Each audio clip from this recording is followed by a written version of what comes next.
6'1", Hawthorne's man. But in terms of aggregate scores, Australia back in front. Michael Murphy. Chance here for Shane Walsh. Can he bury it? Oh, great save. Brilliant save by Brendan Goddard. It was an absolute bullet. And Goddard from Essendon Club saved superbly. Real goal-scoring opportunity for Shane Walsh.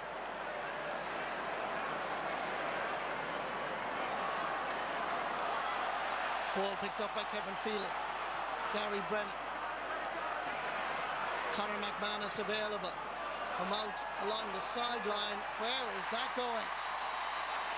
That is a brilliant score. Tremendous. I was looking there, Marty, at what's happening around the midfield. Australian are bunching, they're trying to get numbers out, they're trying to win that breaking ball and get numbers going forward, because that's exposing Ireland a bit. But Conor McManus, really, really good. Tremendous by him. His feet are exceptional, aren't they? Does it all the time for Monaghan and Clontibbers, and certainly here for his country. Every time he gets the ball, there is a little buzz amongst the Irish supporters. Here's Sean Burgoyne. Nice skill again by Shane Walsh, but again, ball is lost. An opportunity for Dane Zorko, but he drives it wide. 17 minutes gone in this third quarter. 41 points to 34. Ball aiming for Paul Ganey. Up across Michael Murphy. Paul Ganey inside. And Brendan Goddard again comes off his goal line. He's an extra defender. That's really two good saves. And at the end of the third quarter, it's Ireland leading by 41 points to 34. But on aggregate over the series as such, it's Australia 44, Ireland 41, a 3-point advantage for the Australians. Let's go back to Michael. That moving quarter they talk about in Aussie rules, and we hope the numerical advantage by the interchange would have seen Ireland see that out. Play it differently. They played the first two quarters quite defensively. Ireland, you could see them pushing up, and okay, whilst most of us like to see attacking play and pushing up, it didn't suit them. Australia then started to get the runners in behind them, and they were getting the chances in around that D area that they weren't getting in the first two quarters. Ireland were living off scraps. A couple of important scores from Shane Walsh, Kieran Sheehan and Conor McManus from difficult angles. But apart from that, a very dominant Australian quarter. Yeah, it was. Look, I mean, they got a couple of three-pointers in that. And at one stage, Kieran, there was three three-pointers, I think, in a row that really kind of it looked did like they were damage taking to us. control, but I think credit to the Irish to be... You know, picking off their overs, and then if that 6-pointer arises, then take it from there. Slack marking here. Luke Shuey was unmarked momentarily. There's a chance of a score, and it's very well taken. It's an over. Chad Wingard. Off the boot of Chad Wingard. Port Adelaide man, all Australian, 2013 and 2015. The marking by Ireland here was a little bit lax, to say the least. Played well 6 days ago.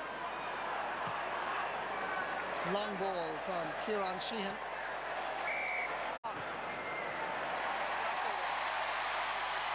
Takes the three-pointers himself. That's another over. Earlier conceded a free. Almost in the same position. Three-pointer over. Conor McManus, invaluable at this stage. It's his fifth of this second test. Ireland back in front by 4. But remember that aggregate score is what it's all about. And right now, Australia are leading by 50 points to 44. That's a 6-point advantage. Killian Clark. Sideline ball. And the Australian fans beginning to love this performance. Dane Zorko makes a little bit of space and flicks this over the crossbar for his second over in this match. 3 points. Brendan Goddard did well previously down at the other end. Good challenge. Great tackle by Chad Wingard. 1 point between the teams here. 1 point between the teams here. And the Australians going forward with confidence, getting inside the Irish cover. Shot! Niall Morgan. Fantastic save. Tremendous save there, Marty, on that occasion. Niall Morgan and Sons stopping about 10 in a row like that yesterday in training. Just Ireland just need to just compose themselves a little bit, just settle down a little bit, can't give the ball away. That's a great save. You know, low and hard he went, and that was a pounding shot by Chad. Great save by Niall. It keeps Ireland's hopes alive. They're winning this particular match by 1 point. But in terms of the series, they're trailing by 53 to 44. Ben Brown is there, the ball bobbling all over the place. Comes back in. Niall Morgan again will call for the mark. And gets it.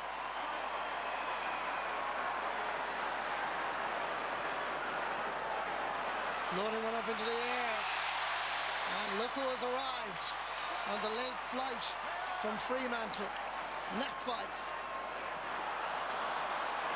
Doesn't use the ball to the maximum effect. Gary Brennan has to release the ball. Bit lower than the hips, Marty. I think it's his free kick. Australian fans don't like the challenge, or don't like the decision rather. They feel that Dane Zorko did what he did fairly. Irish hopes pinning here on Paul Murphy as he goes for a score, and that is 10 minutes and 43 seconds. Ireland just leading by 2 points in the second test. But trailing over the series. Ball is dropping in. And that is an over. A three-pointer. 46 Australia, 45 Ireland. A superb kick. Let's just watch this again. Tremendous kick. Luke Shuey. Just over. Very, very talented player. Won by Gary Brennan.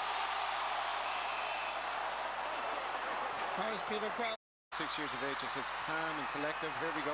There's an opportunity here. Chance for Niall Murphy. And that is another behind the Sligo man. Just in our world, just to the right of the main goalpost, but he gets a point. 47 Australia, 46 Ireland. 1 point between the teams in the second test, but 11 points in aggregate. 10-point victory coming back to haunt us, Nick, in Adelaide. Marty. Zach Toohey gives it back to his goalkeeper, Niall Morgan. Sean Pounter back to Niall Morgan. Floating one in more hope than any degree of confidence. The Australians are there. Good interception.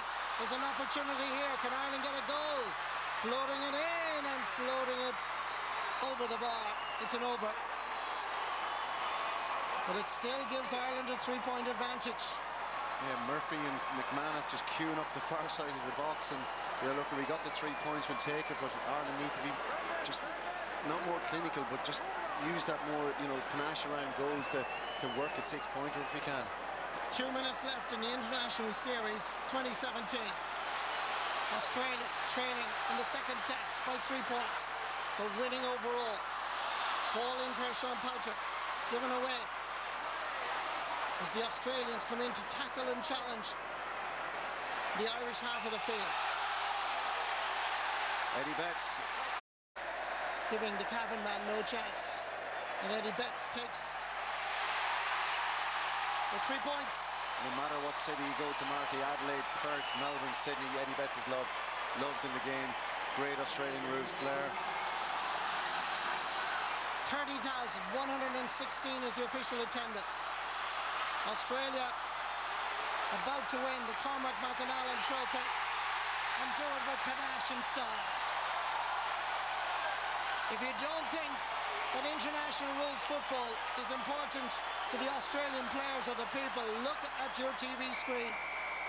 This means a lot. Oh, much so, Marty. And Dane Zorko there with that score. Probably, his players recognise him as the most talented and skillful international rules footballer kicking the Gaelic ball, and that score there really showed why.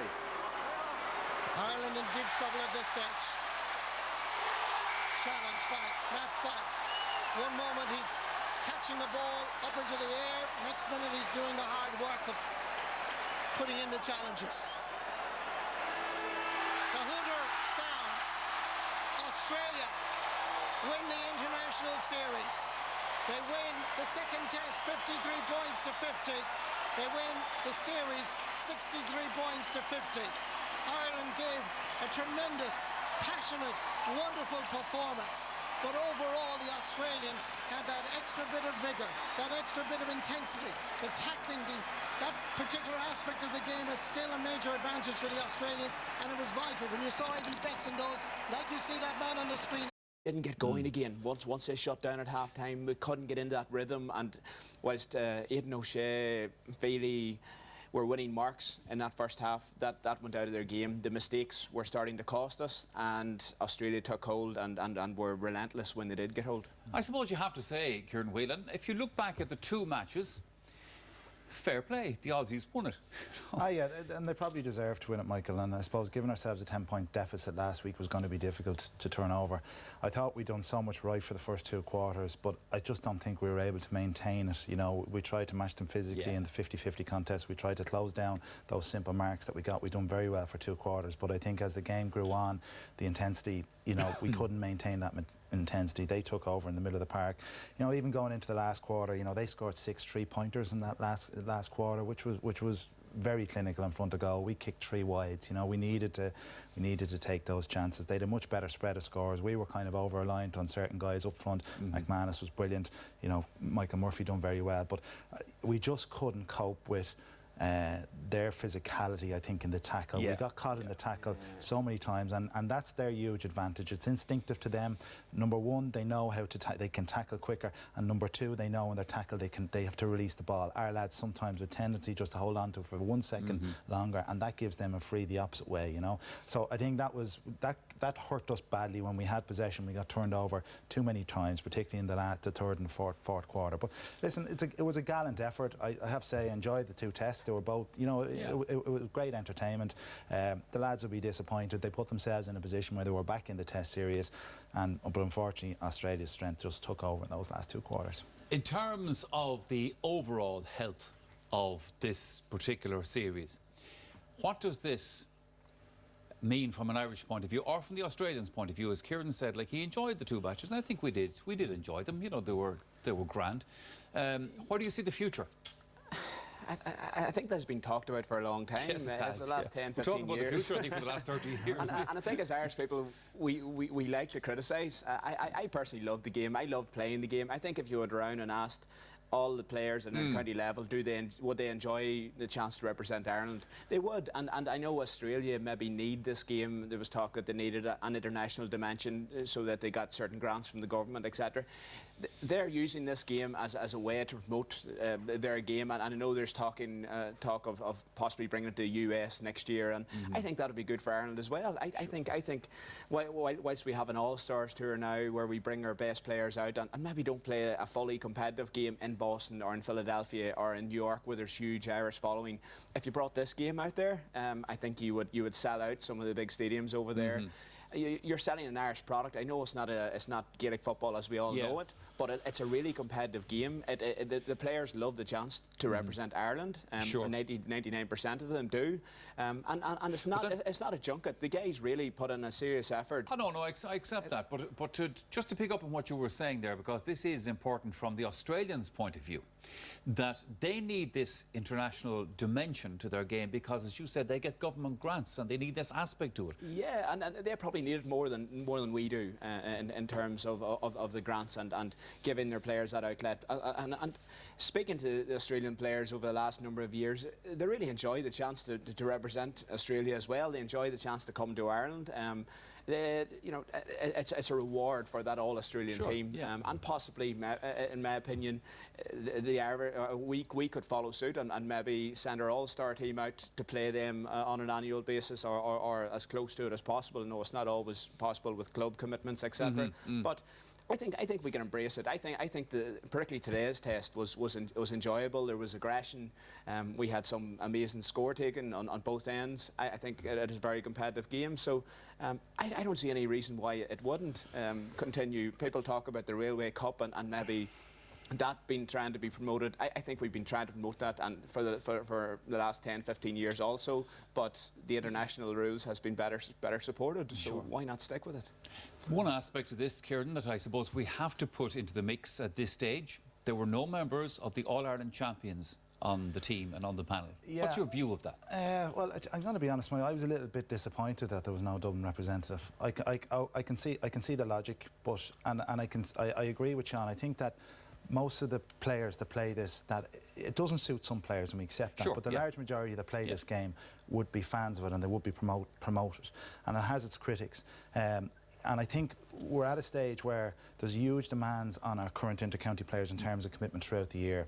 That when teams, I suppose, progress and they're involved for the full length of the championship, sometimes there's other commitments that come in the way. But I would expect that some players, there would have been fellas on the Dublin team that had not played this game. You know, and I think it's a huge opportunity to represent your country. I actually think it's a huge honour. We don't get that opportunity to pull on our country jersey. So I have to say I was surprised that there wasn't a little more appetite from the Dublin players to maybe travel out there. I suppose I was part of the initial panel that was to go out to Australia and play. And I was part of the WhatsApp group, obviously, and the Dublin players were there, and they were posting into the WhatsApp group that they couldn't make the training on the Friday night, they couldn't make the training on the Saturday morning, and that's just it all boils down to one thing: calendar, GAA calendar. We are all, and the reason why myself and Colin weren't able to commit was my own club Moyes and playing the Ulster club at the moment. So.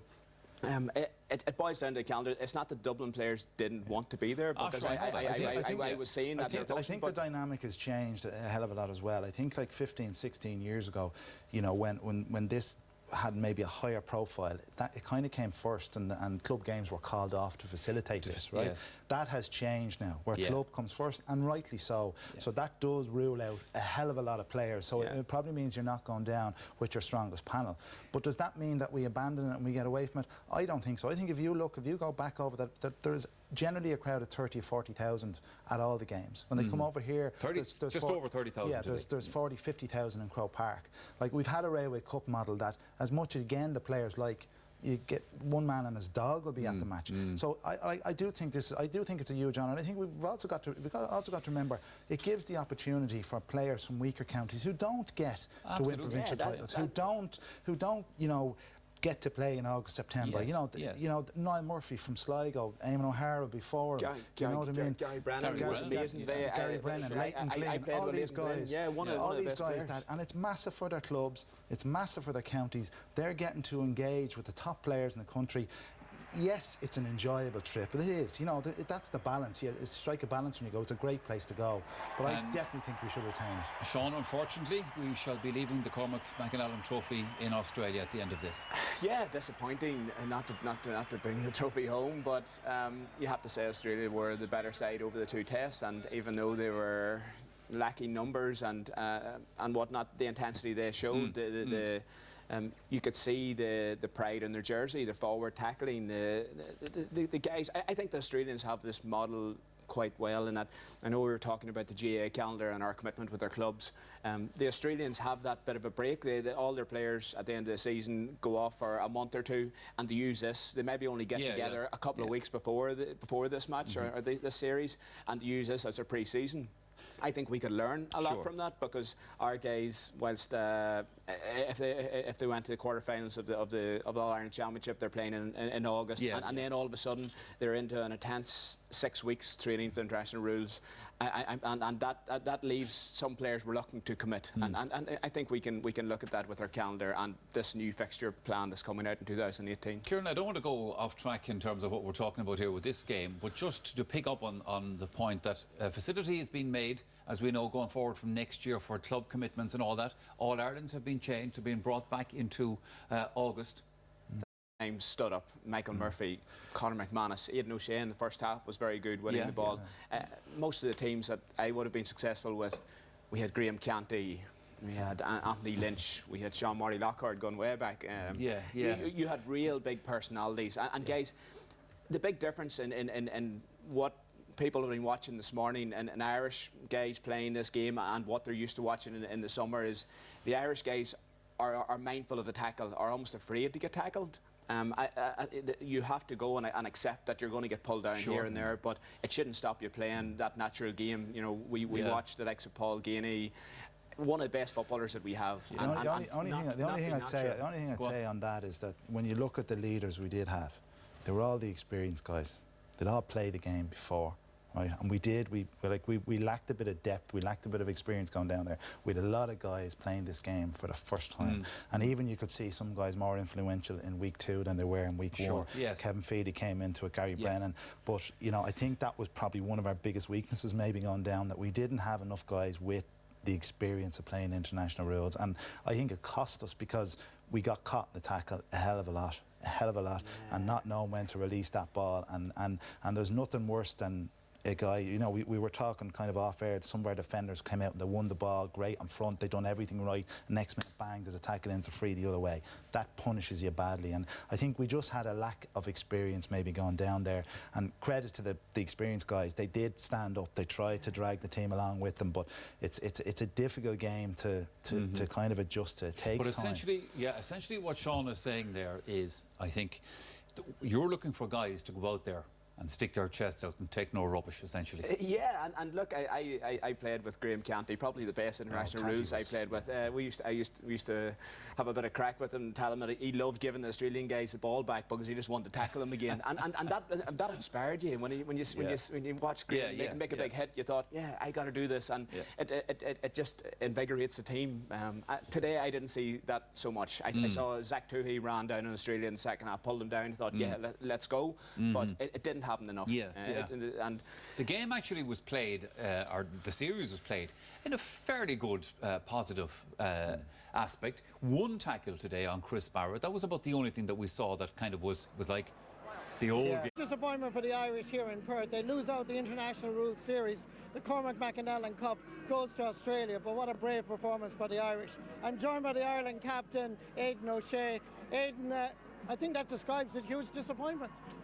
Yeah, you know, we put ourselves in a great position going into the fourth quarter, and we really felt we had them on the ropes, but lost our way a little bit, probably got a little bit over anxious at times and gave them a lot of opportunities inside their own 40, and in fairness, when they kicked some great scores, went down the stretch to take the lead again and invariably take the series. Simple mistake seems to cost us dearly today. Yeah, exactly. Just the base of the game that maybe I think, you know, we were just so eager to try and get that aggregate lead back, and you know, it's just a bit disappointing. I'm sure when we look back in the tape, they'll be a bit disappointed at some of the simple mistakes that cost us. I know you're very proud to be captain of this Irish side, but the international rules, do you think it has a future? Do the critics need to kind of adopt a positive approach? Well, I think anybody who's here today, I really enjoyed playing that. I think that was anybody who was here watching it or at home, I'm sure they enjoyed the series. You know, look, it's not up for me to decide, but I really enjoy it. The crowd here tonight enjoyed it, and you know, I think we should just end the conversation as part of the calendar and just get on with it. Aidan O'Shea, well done today. You represented Ireland proudly. Well done, Josh. Feel right now? I got it, Marty. The boys put in a fantastic effort, and I thought we deserved to win it, but they didn't do it in the end, which is disappointing. The boys worked so hard, played some lovely football, but we made a lot of mistakes in the last quarter there, which we were badly punished. So disappointing. I suppose we came here and we were 10 down coming into the second series or second test, and we felt we could overturn it. We felt we had the players here to win the series. We put ourselves in a good position from half time. I think we might have been 13 ahead, and all we wanted to do was come out and win the third quarter and tag on a few scores. We started it brightly but came up short in the third quarter. Australia overran us, but more so than that, it was our own basic mistakes that cost us there, and that's the most disappointing thing. If Australia were too good for us on the day, you could hold your hands out and accept that, but I feel that our own mistakes were our downfall there. I'll have to look at a lot of the refereeing decisions. Michael Murphy took awful abuse all day. A few decisions again were costly.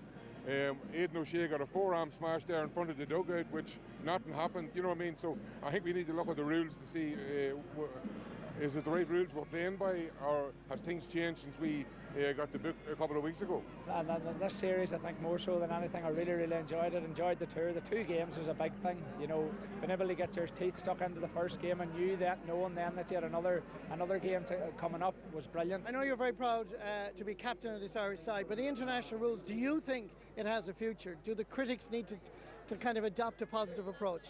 Well, I think